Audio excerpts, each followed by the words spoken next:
ponto, a gente terminou com essa preocupação de ter uma visão mais ampla. Então, assim, é óbvio que, como foi dito aqui, a ANEC tem a sua preocupação própria.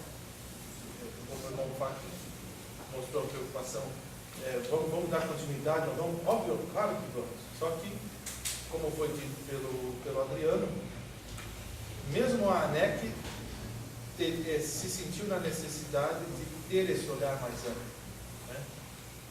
E aí freou em muitas coisas, porque a realidade das universidades confessionais é bem diferente de quem está na labuta pastoral no dia a dia, nas não confessionais, nas públicas ou nas paróquias, etc. E tudo é universidade, tudo é ensino superior. Então, esse documento, ele nasceu já com essa preocupação. Então, não vai chamar nem PU, nem PDU, nem sei lá o que mais, né?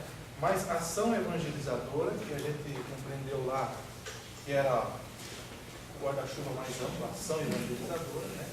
Que ela, dentro dela, daí se comporta todas as possíveis variáveis e a riqueza da ação pastoral geral. Eu vou dar só uma lida na estrutura geral, porque vocês também vão poder sugerir alteração na estrutura geral. Está faltando algum ou outro ponto. Eu já identifiquei, como eu tenho um documento aqui na cabeça, nas falas de vocês, eu já identifiquei 2 pontos que não estão contemplados aqui. Por exemplo, só dar um exemplo. O Valdemar falava hoje de manhã do processo. Nós temos as linhas de ação, aqui embaixo, no 3º capítulo.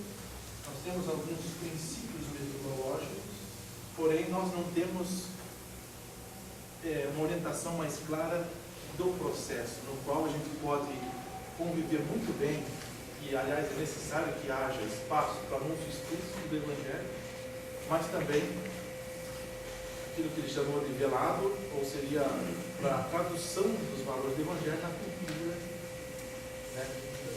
Traduzido em ética, em prática, etc.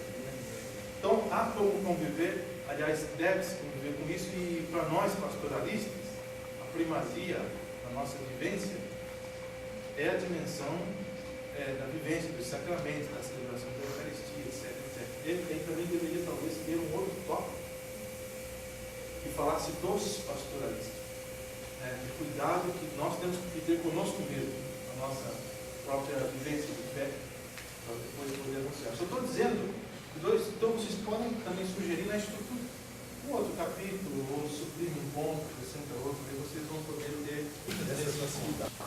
Né? Então, assim, como começar um trabalho? Precisamos de linhas gerais, de orientações, de alguns princípios metodológicos, de repente, que não se pode abrir mão, e que seria muito útil para quem está chegando agora. Né?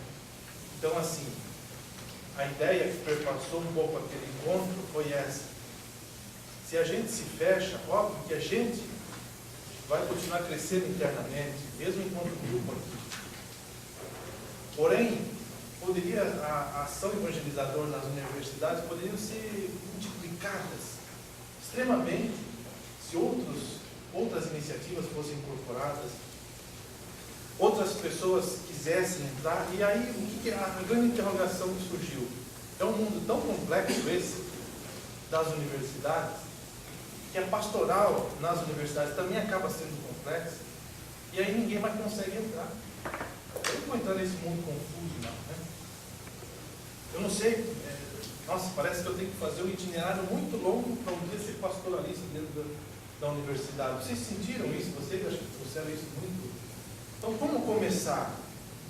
Então, esse documento, ele tem essa pretensão de ser simples, embora talvez não seja tão simples, mas ele tem a pretensão de simplificar para que outras pessoas vejam as linhas de ação, vejam os princípios, falta coisa aqui ainda, mas que, olhando, vendo, se sintam encorajados a multiplicar a ação. Só para entender o espírito que perpassa a preocupação ao ser elaborado esse documento. Outra